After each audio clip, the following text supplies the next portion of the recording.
Hello, this is OverlordBou, and we're back with another ship review video. And today, we'll be looking at the new premium Spanish Tier 6 cruiser, the Canarias.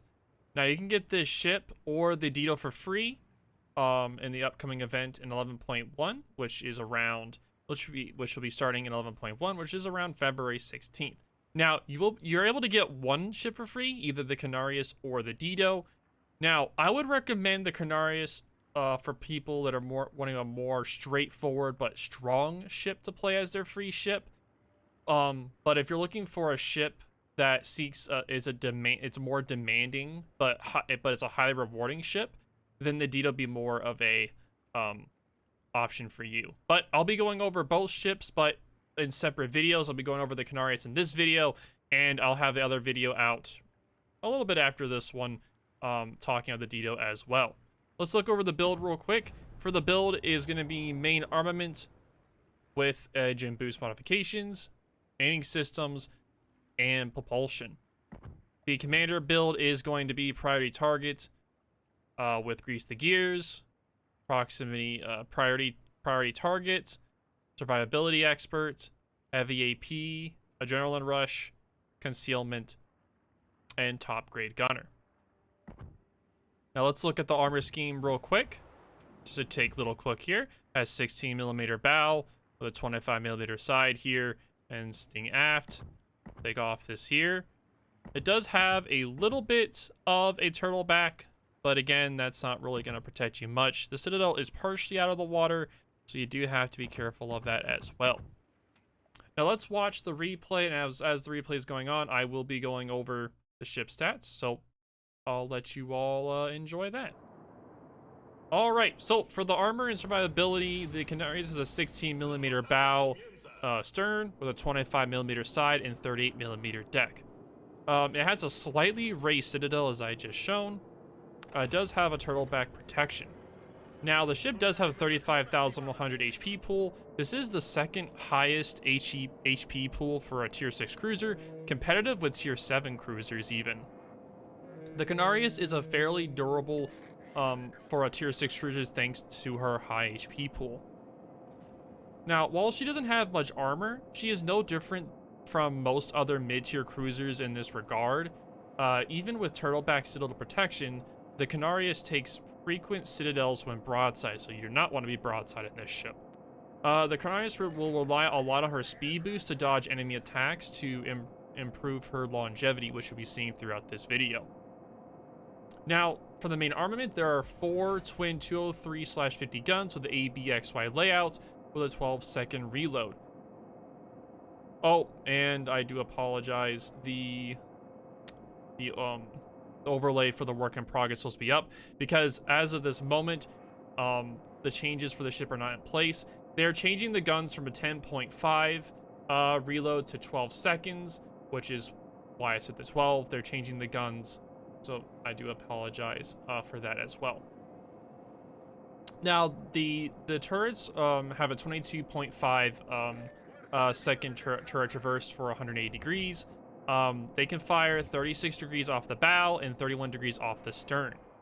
Now, the AP shell damage is 38,000 with the 14mm overmatch with 60 through 65 degree ricochet. Now, the ship does also have a 152k AP DPM, which is pretty nice. Now, it does have an average shell ballistics, accessible turret firing angles. It doesn't have any HE though, so it's an AP only firing ship. Now, it does have a short fuse time, same as the Royal Navy light cruisers, if you want to compare them to that. Now, the Canarias' guns can be thought of as the CA version of the Royal Navy light cruisers. While her base DPM is only average among the Tier 6 cruisers, she gets improved ricochet angles and, more importantly, short fuse AP. That short fuse AP lets her nuke enemy DDs with good salvos, taking out over half of their HP. The AP is also good for consistently damaging poorly angled cruisers and lightly armored battleships. However, even her improved AP can only do so much. Lack of HE means no fires and inability to deal with heavily angled ships. Now, the Canarias will struggle against BBs and ships who angle, force rely on superstructure hits to damage them. Now, let's talk about the secondaries, which, as you can tell, you do get 8 single 120mm/45 guns with a 5km max range. Now, you do have a 1700 HE shell damage in 3.5 seconds for the secondaries. At least you have secondaries unlike most other ships, so I guess that's nice. Otherwise, you can forget they exist. They really do anything. But let's talk about the anti-air.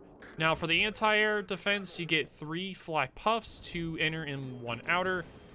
For the range, the far, you do a 4 DPS, mid you do 28, and near is 18. So overall, poor AA. Now, the Canarias suffers versus CVs like most other ships. Her poor maneuverability only makes it worse as she struggles to dodge any CV strike. Unfortunately, tier 6 CVs are very common, so prepare to suffer accordingly. Now, let's talk about maneuverability. Now, the ship has a max speed of 33 knots, with a turn radius of 740 meters and 9.6 second rudder shift. It has a slightly above average speed, very large turning radius for a tier 6 cruiser, and very poor rudder shift time. Overall, the poor maneuverability, though her engine boost will help her a lot when used properly due to her bad turning abilities, the Canarias should focus on acceleration and deacceleration, better known as like throttle juking, to evade enemy salvos. Her speed boost, improved acceleration is practically mandatory to help the Canarias dodge shells. You'll see me utilizing that throughout most of this battle today, so definitely learn from that as well. Now, for most players though, the Canarias will rely more on her HP pool than her dodging to survive battles. Now let's talk about the Concealment. Now, the Concealment has a base of 11.2 sea and 6.5 air, and if you build into this Concealment, it's 10 kilometer conceal with a 5.8 air. Now, it's relatively good concealment for a cruiser, tied with Devonshire for best concealment among the tier 6 cruisers. And let's go over the consumables. Now, it has a standard damage control party with a 5-second immunity and 60-second reload. You do also get a Hydra on the Canarias with a 3 base charge and 4 superintendent. It has a ship detection of 4 kilometers and a torpedo detection of 3 kilometers. It has an action time of 100 seconds and a reload time of 120 seconds. Now, the engine boost also gets 3 base charges with a 4th of superintendent, plus 15% top speed, and the improved acceleration, with 180-second active time and a 90-second reload time.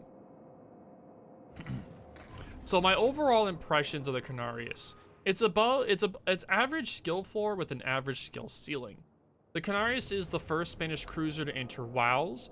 In game, she's essentially a heavy cruiser, but armed only with short fuse AP. She performs very well when shooting broadside DDs and cruisers, but can struggle to damage well-armored battleships and heavily angled cruisers. The Canarias is somewhat dependent on matchmaking. She does very well when fighting equal lower tier ships, but will suffer more against higher tier and smarter players. To maximize her game impact, focus on DDs and broadside cruisers. If possible, position the Canarias on the flanks, make it easier to catch broadsides, further improving your damage output. If possible, position the Canarias on the flanks. I'm sorry, I just said that. A well-aimed salvo can take out half the DD's HP, winning the DD fight and securing the spotting advantage. While she can still be effective against battleships, her AP's only limitation and poor dodging ability puts her at a notable disadvantage. Overall, while Canarias probably won't be damage farming, she can swing matches with proper target selection. Now let's talk about randoms and ranks. For randoms, I would say it's about average, very effective at killing DDs and cruisers, tending to struggle versus battleships and CVs, and better players who know how to angle against the AP. For ranked, I would say is mediocre, can punish careless DDs and cruisers, but will struggle heavily in BB heavy matchmaking.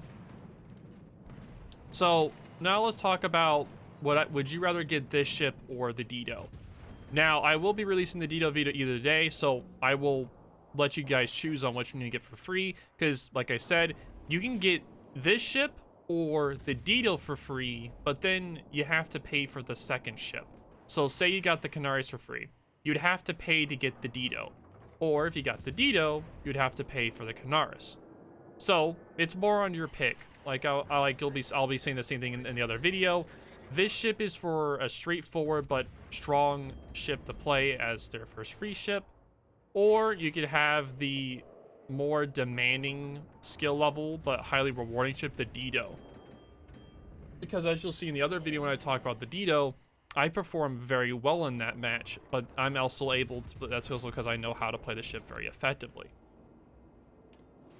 But overall in this match, I had a lot of fun playing the Canarias. The engine boost felt very similar to, well, I'll just say like a Henry kinda, and like the speed boost was like very like the ability to stop and then like get really fast acceleration feels really nice, and it makes it really effective. You need to be able to dodge shots effectively.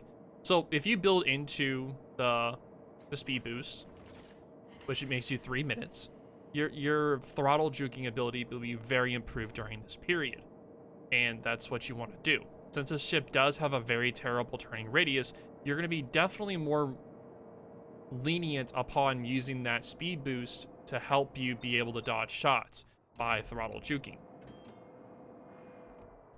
Now, you do have to be careful with showing broadside, because if you do show broadside and you're not careful, you will get absolutely destroyed. Just like any other tier 6 cruiser, if you're not careful, you're going to get absolutely decked by any battleship or cruiser. Like, there isn't much armor on the ship at all, so again, definitely don't want to try to rely on this ship's armor.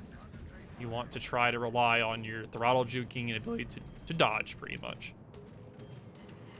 Now, I do think that this ship being the first Spanish ship being introduced in the game is a very good addition to the game. I do love seeing new lines and new countries being added.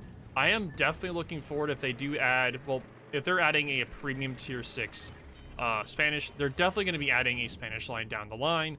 So I'll definitely be interested in how that line performs as well. And I also like the overall design of the Canarias. It actually looks pretty well as well. And I also like the commander voiceover they did as well. I think it's very well done in that regard as well. But again, you are able to get this ship or the Dido for free, and then you have to pay for the second.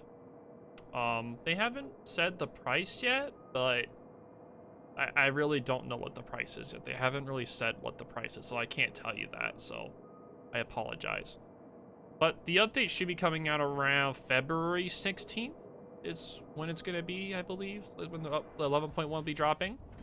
So if you're interested in when it's going to be, that's pretty much going to be it. But yeah, I feel so bad for the here. He really just, he missed that shot. I felt so bad for him. The shot was just really off. He wasn't used to like the drift that you do in this ship. And it just really just tricked him there, and I felt so bad for him here. But yep, so after this, the match should be over, and we'll look at the score, and that will pretty much be it. I talked about everything I needed to in the match, so yeah, that's pretty much it then. But again, this is the tier 6 premium Canarias. If you guys have any questions or concerns, definitely let me know down below. And this is OverlordBou, and I will talk to you all later.